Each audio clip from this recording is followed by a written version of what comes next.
Sebetulnya orang yang bisa mengetahui daripada aksara Jawa itu bisa mengetahui daripada jati dirinya. Mau diterangkan ini? Sebetulnya kalau menerangkan itu harus malam Jumat.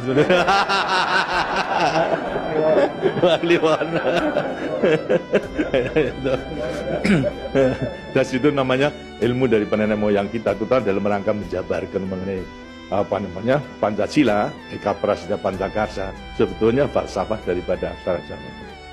Kan daripada aksara Jawa ada 20 tuh. Ono Coroko, Toto Sawolo, Podo Joyonya, Mogo Bodomo, 20 itu betul-betul merupakan gambaran daripada nenek moyang kita untuk menjelaskan kepada kita mengenai sangkan paran kita, sangkan paran ini bukti.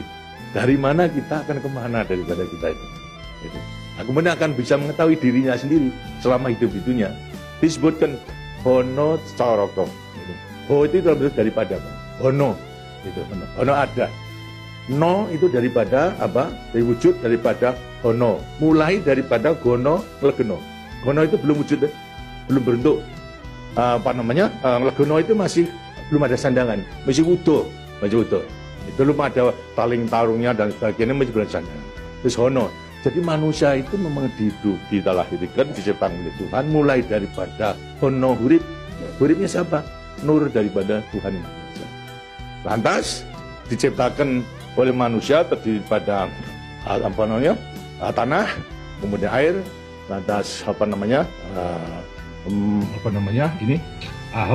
dan juga api. Apa itu? Ya daripada semua tumbuh-tumbuhan yang ada ini. Tumbuh-tumbuhan itu butuhkan dari tanah, butuhkan daripada air, butuhkan daripada matahari, itu pula daripada hawa. Daripada tanam-tanam dimakan daripada manusia, ada laki maupun perempuan, akhirnya menjadi sasar dari mani. Mani kemudian berkumpul suami istri, akhirlah wujudlah daripada embrio tadi. Embrio itu masih legeno, masih memiliki gono. Itu mulai nonya itu, terus mulai daripada hurip, kemudian hubungan suami istri mulai timbul daripada gono masing legeno.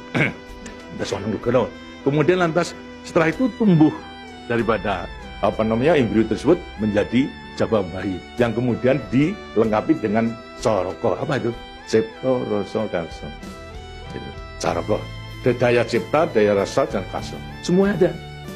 Setelah itu kemudian lantas apa? Doto sawolo. Itu apa? Manusia itu setelah diberikan panca indera, diberikan sandangan panca indera, cipta rasa karsa, juga diberikan sifat Tuhan. Sifat zat kang datan sawolo, datan salah. Sifat dari yang tidak salah itu hanya Tuhan. Ya, kalau manusia ini salah, tapi kalau Tuhan itu tidak salah. Oleh karena semua manusia diberikan sama sifat daripada Tuhan yang tidak salah. Doto sawolo, datan sawolo, tidak pernah salah. Sifat daripada Tuhan. Tapi sebagai manusia juga tidak diberikan itu. Diberikan sifat yang bertentangan dengan sifat baik, sifat dari Tuhan. Yang jelek. Kalau kita misalnya sabar, kan juga punya hati berangasan. Ya. Nah, kemudian lantas kita jujur. Tempo-tempo juga penipu. Ya. Semuanya diberikan sifat. Itu sifat yang bertentangan dengan zat kang datan sawolo. Tahu sama kekuatannya. Dua sifat juga bertentangan yang sama kekuatannya. Ada pada kita itu kalau kita mengenal. Tinggal sekarang manusianya sendiri.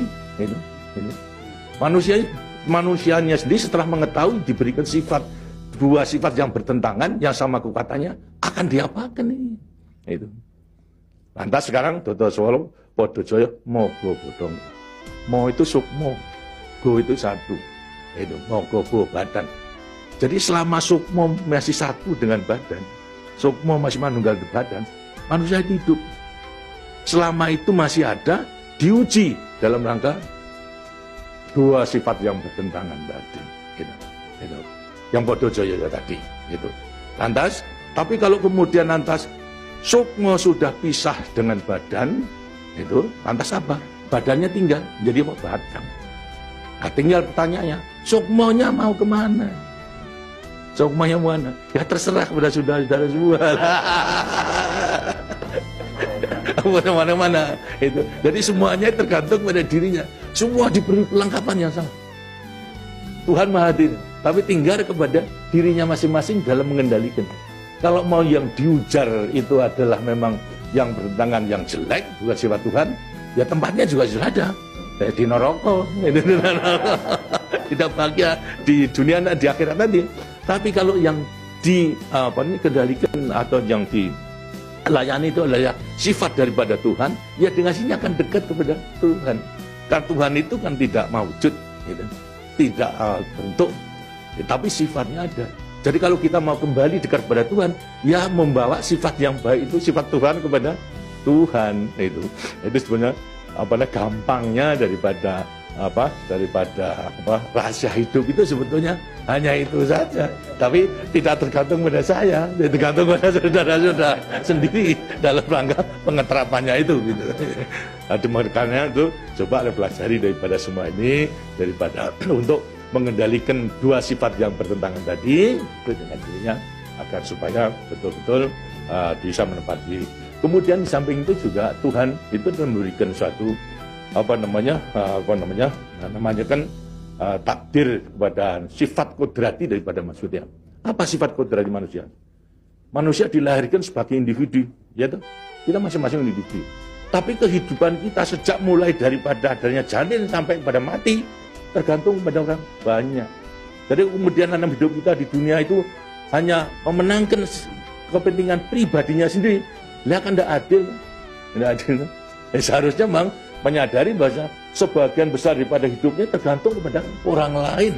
Nah itu wajiblah sekarang memenuhi panggilan untuk ya bersama-sama dengan orang lain. Sebab hidup di dunia itu adalah bisa serasi. Jadi karena itu lantas sekarang namanya sifat kodrati daripada sifat yang monodualistis. Satu tapi kembar dan tapi satu.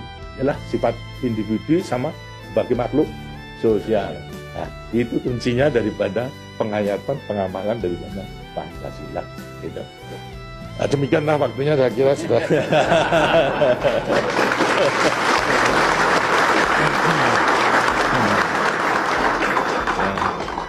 Walaupun ini tidak cuma kliwon, tapi minggu, karena itu sebagai peninggalan daripada ilmu, dari peninggalan nenek moyang kita, yang namakan juga ilmu kasunyatan sama sangkan paraning dumadi itu sebetulnya ilmu kebatinan dalam arti bukan klinik. Kebatinan dalam arti mendekatkan diri kepada Tuhan, kepada Tuhan. Dari orang mengatakan itu klinik, itu bukan. Yang klinik itu yang salah melaksanakannya, itu yang klinik itu. Tapi sebetulnya intinya adalah demikian. Nah, mudah-mudahan saudara-saudara akan bisa sekali lagi mengoreksi kepada diri sendiri. Artinya kasunyatan, lihat kenyataan pada dirimu sendiri. Itu. Bagaimana? Kalau sudah mengetahui, baru nanti akan gampang untuk melentangkan semuanya. Terima kasih. Dan demikianlah daripada penjelasan. Karena itu setelah nanti selesai kembali ke tempatnya masing-masing, mudah-mudahan akan bisa melaksanakan tugasnya dengan sebaik-baiknya dalam kita melanjutkan pengabdian kita pada negara dan bangsa yang sedang membangun ini. Terima kasih. Wassalamualaikum warahmatullahi wabarakatuh.